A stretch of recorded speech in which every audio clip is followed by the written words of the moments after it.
El Ministerio de Apologética San Francisco de Sales de la Renovación Carismática Católica de Costa Rica presenta el Canon Bíblico.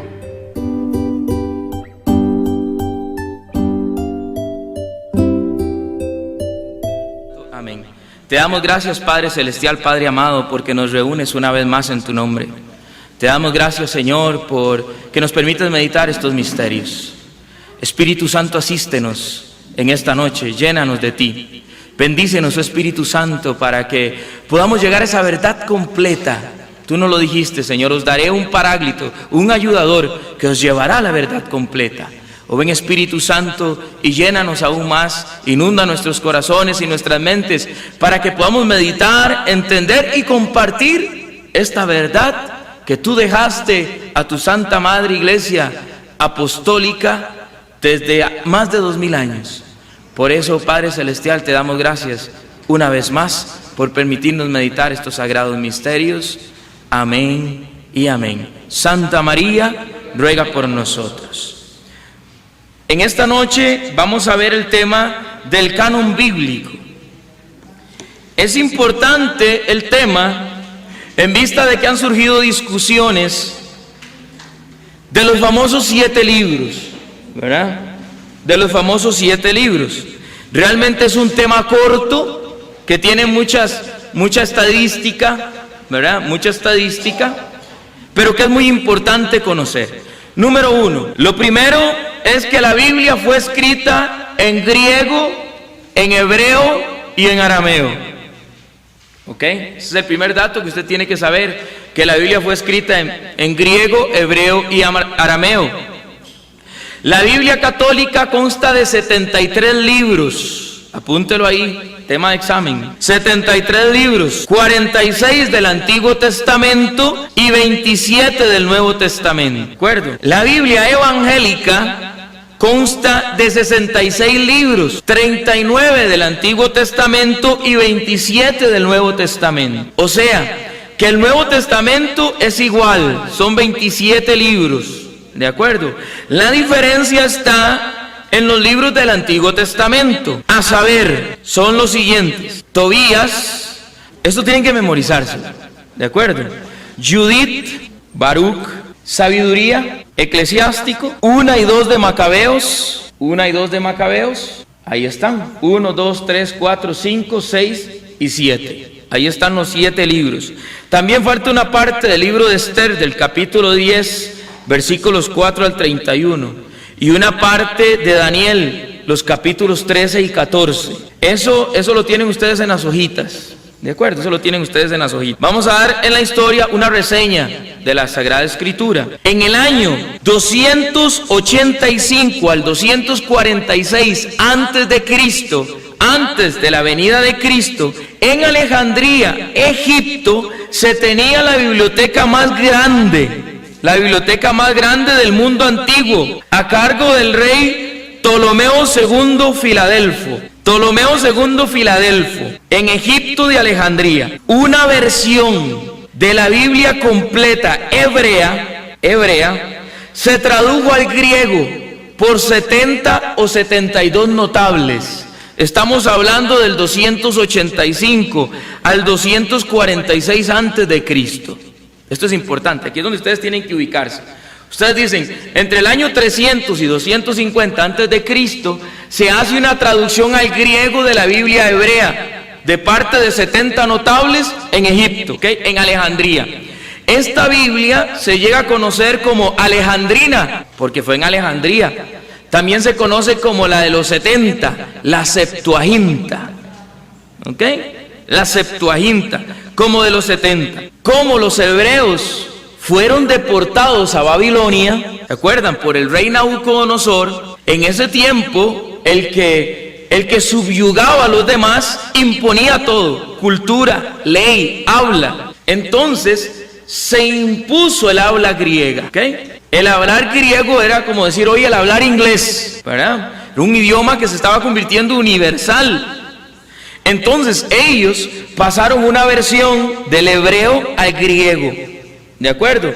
Esta versión de la Septuaginta se termina de completar entre el año 250 y 125. Estamos hablando del Antiguo Testamento, la versión Septuaginta, antes de Cristo, ¿verdad? 200, es que esto es importante, hermano, usted tiene que memorizarse, porque hay que dar la explicación de los 7 libros, ¿de acuerdo? Entonces, 275 antes de Cristo, se termina de completar en el 125 antes de Cristo la versión Septuaginta. Cuando Cristo se encarna y aparece, no había otra versión que la Septuaginta. ¿De acuerdo? Y Cristo y los apóstoles predican con la Septuaginta. Jesucristo predica con el Antiguo Testamento con los 7 libros. Esos 7 libros fueron escritos en griego. ¿De acuerdo? Entonces, Jesucristo predica con toda la Septuaginta completa, completita. De hecho, hay muchas referencias del Nuevo Testamento a la Septuaginta, muchas referencias a estos 7 libros que utilizó tanto Jesucristo, ¿verdad?, como utilizó la iglesia naciente. La iglesia naciente. Entonces, Cristo predica con la Septuaginta, la que contiene los 7 libros. ¿Ok? En la disputa de los cristianos con el pueblo judío, ustedes saben que el pueblo judío no aceptó al Mesías, no aceptó a Jesucristo. El pueblo judío recibe un duro golpe en el año 70, que fue la destrucción del templo de Jerusalén. Lo que queda hoy es el muro de los lamentos. ¿Ah? El templo de Jerusalén es destruido, y como el templo de Jerusalén es destruido y empieza la iglesia cristiana a tomar el cristianismo, a tomar un gran auge, entonces empieza una disputa entre el pueblo judío y el pueblo cristiano. En el año 100, en Jamnia, Palestina, se reúnen los judíos, los maestros judíos. ¿En qué año? El año 100 después de Cristo. ¿Ok? En el año 100 después de Cristo se reúnen los judíos en Jamnia, Palestina, y establecen un canon para la Sagrada Escritura. Canon significa regla, eso significa canon, regla, o sea, una lista oficial de libros. Entonces, los judíos hacen una lista oficial de los libros del Antiguo Testamento. Y como ellos están en disputa con los cristianos, ¿verdad? Entonces ellos dicen, la revelación se va a cerrar con todos los escritos que se escribieron en hebreo. Nada de lo que se haya escrito en griego, por supuesto eso está incluyendo los escritos de Pablo, el Nuevo Testamento y todo, nada de eso es aceptado. Ellos toman 4 puntos que estén escritos en hebreo, que estén en conformidad con la Torá, el Antiguo Testamento, que el más antiguo sea de Esdras, 400 años antes de Cristo para atrás, ¿verdad? Y que fueran escritos en Palestina. Entonces, los judíos son los que sacan los 7 libros porque estaban hechos en griego, ¿verdad? Pero la iglesia de Cristo, el cristianismo, sigue utilizando la Septuaginta. Obviamente los cristianos no van a usar, ¿verdad? Están en disputa con los judíos, más bien están convirtiendo a judíos al cristianismo, ¿verdad? Obviamente los cristianos no van a usar la versión judía, la versión palestina, sino que la que están usando es la Septuaginta entera. ¿De acuerdo? En el año 382, y en todo este tiempo, viene una gran disputa. La disputa es, ¿cuáles libros son los inspirados en la iglesia? ¿Verdad? En la iglesia. ¿Cuáles libros son los inspirados? ¿De acuerdo? Y empiezan a ver, bueno, que primera de Pedro, que segunda de Pedro, que las cartas de Pablo, que la iglesia convoca un concilio, ¿verdad? Convoca un concilio para analizar el tema del canon y decir cuáles libros del Nuevo Testamento tenían que reunir para ser parte de la Biblia, considerados como inspirados. Había una gran disputa. Oiga, estaba el Evangelio de Pedro, estaba el Pastor de Hermas, estaba un escrito de Tomás. Hay muchos escritos, no crean que fue una tarea fácil. Lo primero era saber si desde el principio se leía. Estamos hablando del año 380 después de Cristo. Tome en cuenta que el último libro de la Sagrada Escritura se escribió alrededor del año 100. O sea, estamos hablando de 280 años después. Entonces empieza a investigar a cada uno de los libros. Sí, este es inspirado, porque este lo leyó mi abuelito, que mi abuelito fue discípulo del otro, que fue discípulo del otro, que llegó hasta Pedro. Que el otro fue de este. Y entonces en esa discernimiento de la iglesia toma la decisión y dice, esta es la lista oficial de la Sagrada Escritura. Y recopila el Nuevo Testamento. El Antiguo Testamento queda igual con la Septuaginta, los 46 libros. Y en el Nuevo Testamento, entonces, ya pone los 27 libros que se consideran inspirados. Eso fue el Papa Dámaso I, en el Concilio de Roma en el 382. Luego fue confirmado por los concilios de Hipona y de Cartago, propiamente en el 393 y en el 397. O sea, a finales del siglo IV, se establece el canon definitivo de la Biblia y se cierra la revelación. No se puede incluir ni quitar ningún libro de la Sagrada Escritura. De ahí en adelante se empieza a utilizar esta Biblia hasta el año de 1517. Toda la iglesia cristiana, toda la iglesia católica, ¿verdad?, sencillamente utilizó la Sagrada Escritura que se aprobó en estos concilios. ¿De acuerdo? Es importante hacer notar que por 12 siglos se utilizó esta escritura. De hecho, Martín Lutero, Zwinglio y el otro hermano Calvino utilizaron la Biblia católica. ¿Cuál Biblia van a utilizar? La Biblia católica. El Papa Dámaso I, en el año 383, le dice a San Jerónimo era un erudito de las lenguas semíticas. Entonces San Jerónimo le dice a San Jerónimo que por favor traduzca toda la Biblia al latín. Esa Biblia, San Jerónimo la traduce al latín, toda la traduce al latín, y se conoce como la Vulgata. Todavía se utiliza el día de hoy. Es una de las traducciones más perfectas que hay, la Vulgata. De hecho, Martín Lutero, cuando hace su traducción de la Biblia al alemán, utiliza la Vulgata, o sea, va al latín, no va al griego, al arameo, al hebreo, sino que usa la de San Jerónimo. Utiliza la de San Jerónimo. Es bien importante esto. Otras fechas importantes.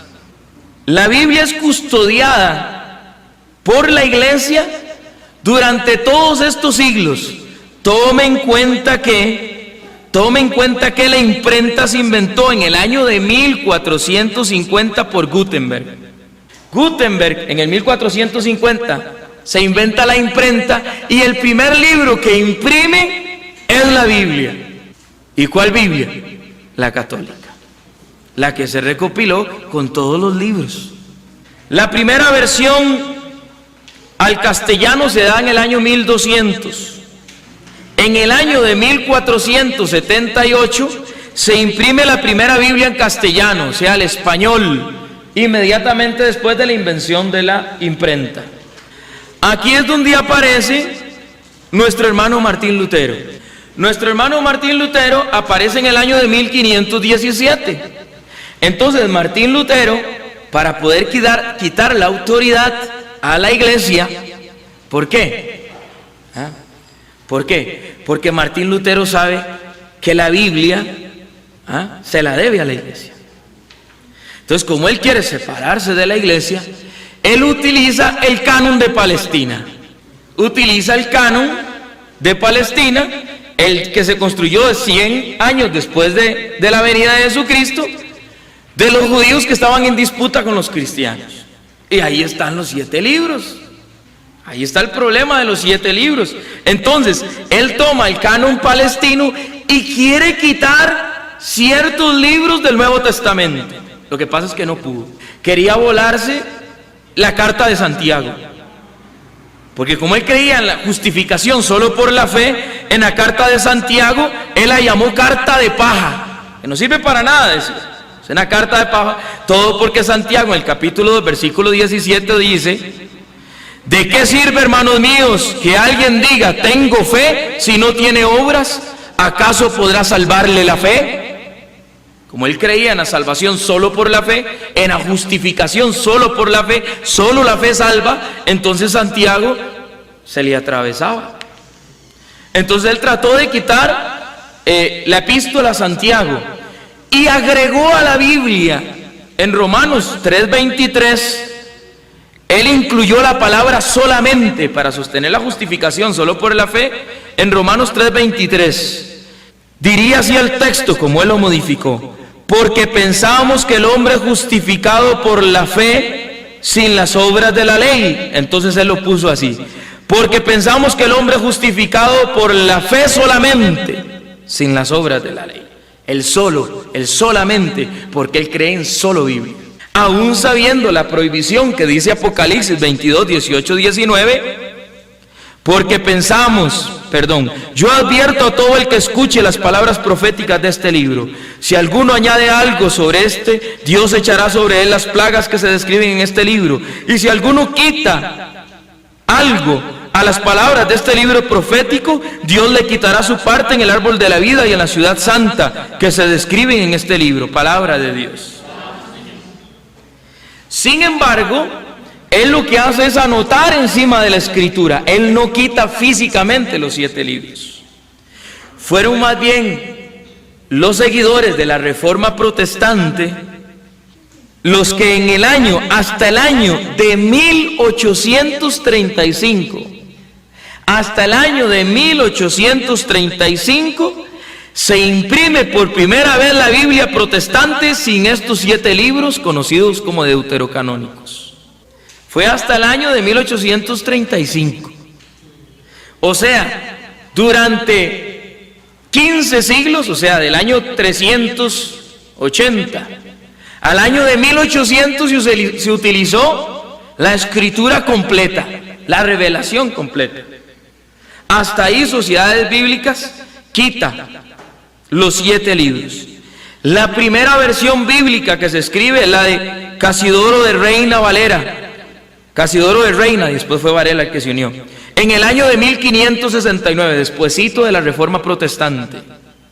Y Martín Lutero sostenía de que cabía la duda que como esos libros no fueron escritos en hebreo, sino en griego, cabía la duda que tuvieron los judíos en Palestina. Entonces, él se basó en eso. Pero tamaña sorpresa.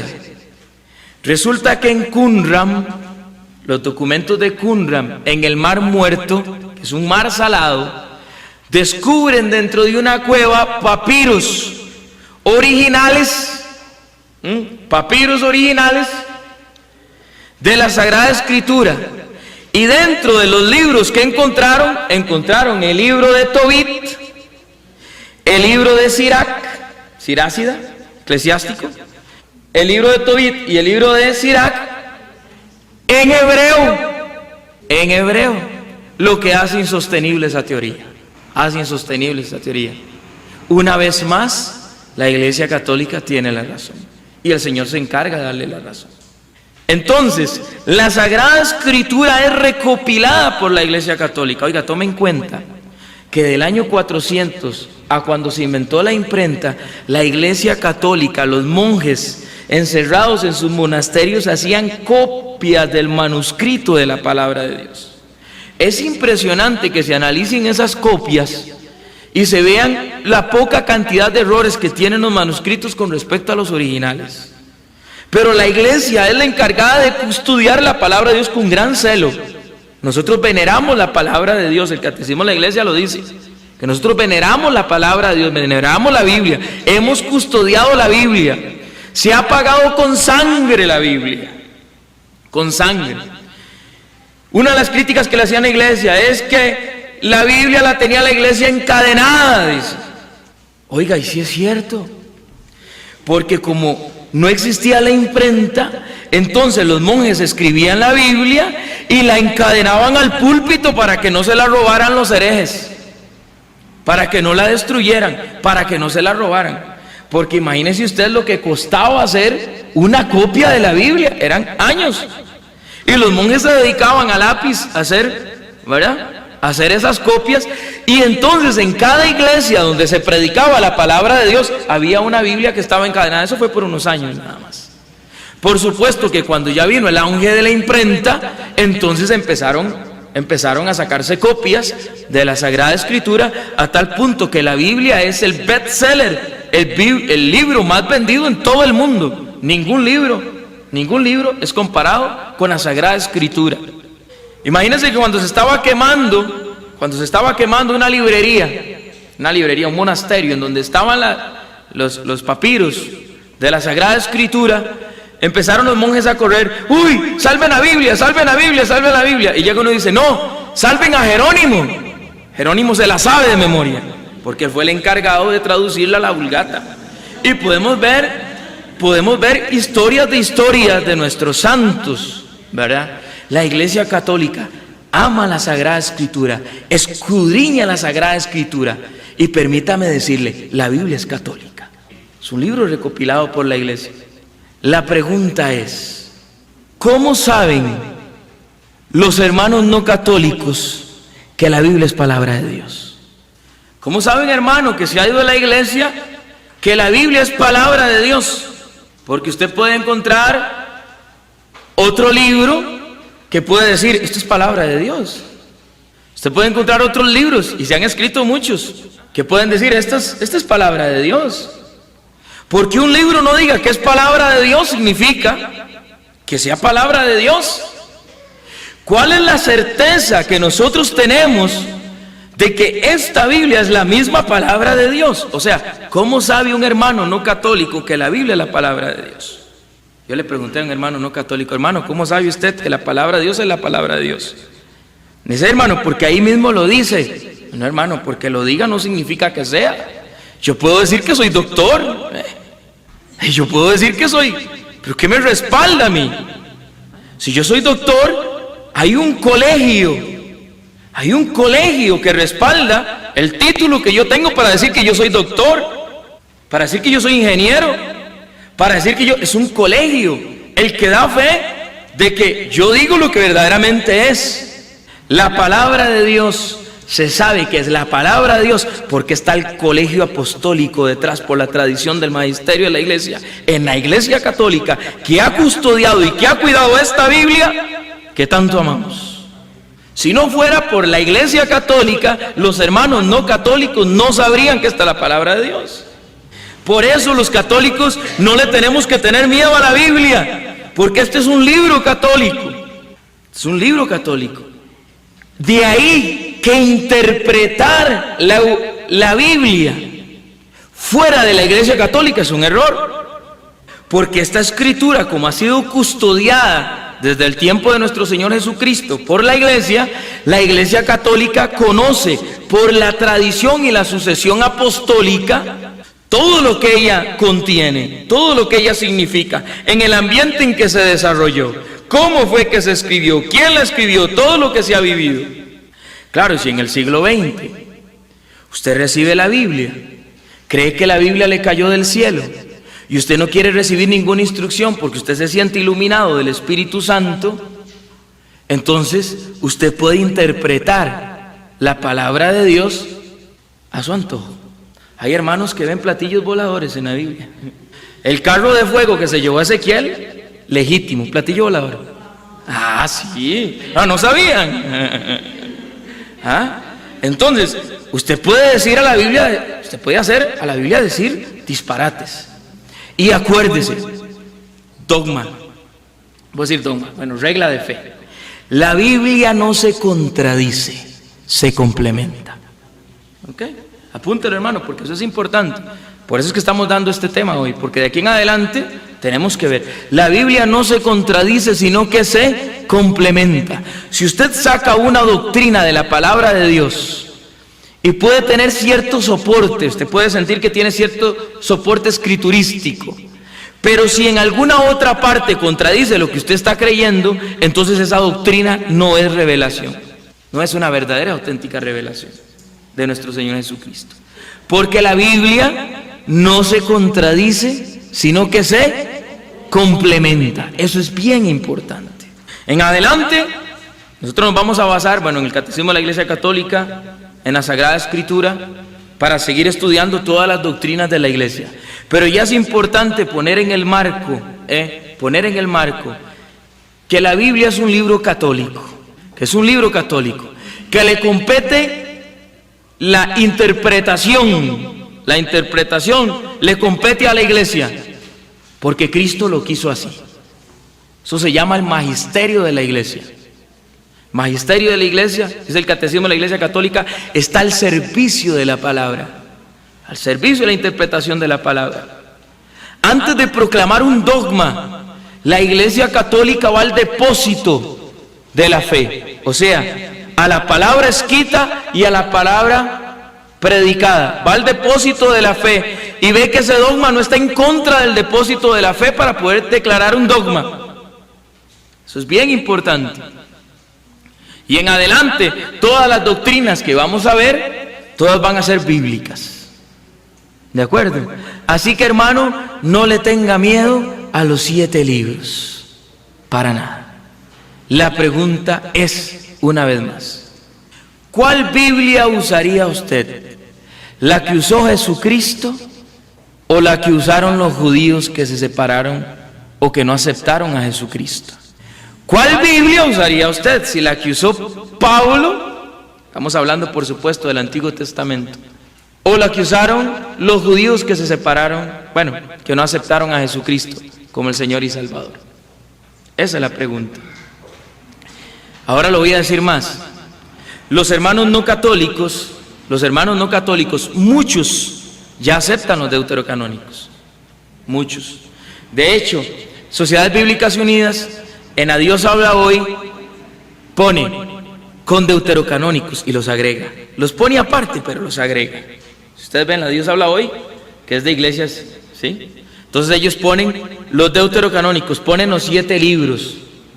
Y hay muchos hermanos que ya se han ido a leer, a investigar sobre estos 7 libros, y entonces ya han encontrado la verdad de que hay muchas referencias del Nuevo Testamento a estos 7 libros. Yo aquí les dejo 4 páginas de referencia, yo las copié aquí. Estos son textos que hacen referencia a los 7 libros del Nuevo Testamento, que hacen referencia. Eso no los tienen ahí, después les entregamos una copia, no sé, sí lo entregamos. Ah, perfecto, ahí lo tienen ustedes. Excelente, entonces ahí llevan todo ese material. Vamos a ir rápidamente, como tienen estas hojitas, ¿verdad?, a la cronología de la escritura de la Biblia. Muy importante. Muchos hermanos no católicos creen que la Biblia cayó del cielo, que Jesucristo traía la Biblia bajo el brazo. No es cierto. Que Jesucristo, en lugar de irle a decir, vayan y prediquen, no, vayan y léanle la escritura. No. La palabra de Dios fue predicada. Ya lo vieron ustedes, hasta el año 383, o sea, 4 siglos sin el Nuevo Testamento. 4 siglos sin que se haya recopilado todo el Nuevo Testamento. Había una cartita por aquí, una cartita por allá, había un evangelio por aquí, un evangelio por allá. Hasta el año 383, el Papa Dámaso I determina el canon de la Sagrada Escritura y se produce la primera traducción a la Vulgata. Entonces, tomen ustedes la cronología, esto es bien importante, vean. En el primer evangelio que se escribe es el de Mateo, en el año 50 después de Cristo. Nótese que Jesucristo muere en el 33, ¿verdad? Aproximadamente. O sea, estamos hablando de que el primer evangelio se escribió 13 años, perdón, ¿cómo es mi matemática? 17 años después. Me quedé en matemática. 17 años después se escribe el primer evangelio. Luego se escribe la epístola a los tesalonicenses. Pablo escribe a los tesalonicenses en el 52, a los filipenses en el 56. La primera de Corintios, la segunda de Corintios y Gálatas se escribe en el 57. Tome en cuenta, hermano, que lo que leímos de la Eucaristía en primera de Corintios capítulo 11 versículo 23 es casi textual de lo que se lee en Mateo 26. Cuando Pablo predica en el 57 y escribe sobre la primera carta a los Corintios, apenas existía un evangelio escrito, el de Mateo. Ven qué interesante. Y ya se creía en la presencia real de Cristo en la Eucaristía, en el 57. Estoy hablando 25 años después de la muerte de nuestro Señor Jesucristo. Es más, todavía no había muerto ninguno de los apóstoles. Si estuviera diciendo alguna herejía Pablo, aquel que come indignamente, sin discernir el cuerpo y la sangre de Cristo, el reo de muerte, es causa de condenación, ¿usted cree que algún apóstol no lo hubiera corregido? Mira, Pablo, ¿qué te pasa, hombre? ¿Qué estás diciendo? ¿Qué estás escribiendo? Todavía estaban los apóstoles vivos. Pedro y Pablo mueren en Roma en el año 67 y los tenemos ahí en la Basílica de San Pedro enterraditos los dos. En el 57. En el 58 se escribe la epístola a los romanos. Del 61 al 63 la epístola a los Colosenses, Efesios y Timoteo. En el 62 la epístola de Santiago. En ese momento, sí, Santiago ya tenía la carta a los romanos. Santiago escribe: solo la fe no salva, sino la fe malas obras. ¿Ustedes creen que no hubiera habido una gran disputa? Mira, que sí, que no, que... Ahí está. En el 64 se escribe el Evangelio de Marcos. Hasta el 64 se escribe el segundo Evangelio. Y la epístola de Pedro, la primera carta de Pedro. En el 67 la epístola a los Hebreos. Del 70 al 80 se escribe el Evangelio de Lucas. O sea, hasta el año 70-80 está el Evangelio de Lucas. Ven que no se podía creer en solo escritura, porque si se creería en solo escritura como autoridad, ¿qué escritura tenían ellos? Y apenas la estaban escribiendo. La autoridad era apostólica. La autoridad era apostólica. Era la iglesia. Evangelio de Lucas. Luego del 70-80, los Hechos de los Apóstoles, la epístola de Judas y segunda de Pedro. En el 95 se escribe, bueno, ya para esa época ya habían muerto, ¿verdad? Los apóstoles, la gran mayoría de los apóstoles, unos fueron decapitados, otros fueron, bueno, en el 67, Pedro y Pablo, ¿verdad? En el 95 se escribe el Apocalipsis, lo escribe Juan. Juan fue el último de los apóstoles, el que murió más viejito, porque era el más joven. Él era más joven, dice la tradición que era el más joven. Fue el que se llevó a mamá María a la casa, ¿se acuerdan? Eso no lo sé. Fue desterrado a Patmos. Aparentemente fue de muerte natural. Aparentemente, ¿verdad? No lo sé. En el 95 el Apocalipsis. Del 96 al 98 se escribe el último evangelio, el de Juan, y las cartas de San Juan, posiblemente anteriores, ¿verdad?, al evangelio de Juan. De ahí, o sea, del año 100 andan esos libros en toda la cristiandad, ¿verdad?, en la Iglesia Católica, hasta el año 383, en que el Papa Dámaso I establece el canon oficial de la Sagrada Escritura y deja cerrado el canon, ¿verdad?, en los concilios de Hipona de Cartago, en el 393 y en el 397, y de ahí en adelante se utiliza la Sagrada Escritura. Tengo por aquí un texto de Martín Lutero, a ver si lo encuentro. Martín Lutero admite la autoridad de la palabra de Dios en la Iglesia Católica. Martín Lutero lo dice, oiga cómo lo dice: estamos obligados a concederles muchas cosas a los papistas, así nos decía a los católicos, a los papistas, que poseen la palabra de Dios que nosotros recibimos de ellos. Si no, no sabríamos nada de ella. Martín Lutero lo dice en el año de 1517, por ahí así, cuando él establece, ¿verdad? Cuando él escribe, cuando él empieza a escribir. Ahí cerramos el tema. Todo esto está en las grandes bibliotecas. Vaya, investigue la historia del cristianismo, vaya, ¿verdad? Vaya, investiguen la historia del cristianismo. Yo le conté, ¿verdad?, que Jimmy Swaggart llegó y retó y dijo: vayan y lean los primeros padres de la iglesia, los primeros cristianos, y usted ahí no va a encontrar católicos, solo evangélicos, dijo Martín Lutero, perdón, Jimmy Swaggart. Entonces Bob dice: yo acepté el reto. Y hoy le digo a Jimmy Swaggart, en el libro de Asombrados por la Verdad, que yo me fui a buscar los primeros escritos y yo no encontré ni un evangélico, solo católicos, dice. Entonces, es importante, hermano, que usted vaya a la historia, que usted no se deje por lo que le dicen. Consúltelo, investíguenlo y vaya a lo profundo. Así que nos vemos por este mismo canal en esta misma hora, ¿verdad? Para la próxima semana. Vamos a hacer la oración en el nombre del Padre, del Hijo y del Espíritu Santo. Amén. Te damos gracias, Padre Santo, Padre amado, por esta enseñanza más que nos has regalado. Te pedimos, oh amado Dios, que nos bendigas. Gracias por darnos tu palabra. Danos, Señor, por permitirnos conocer y escudriñar las Escrituras. Bendícenos, Señor. Danos sed por leer tu palabra, pero más que leer, por vivir tu palabra. Permítenos, Señor, encontrar en estas páginas maravillosas, Señor, a ti, Dios hecho hombre, Dios encarnado, Dios que se entregó a mí y a cada uno de nosotros por amor. Por eso queremos conocerte más, Señor, y a través de este depósito de la fe, de la Sagrada Escritura y de la tradición oral, podamos, Señor, entrar aún más profundamente en este misterio maravilloso de conocerte a ti y conocer a tu iglesia.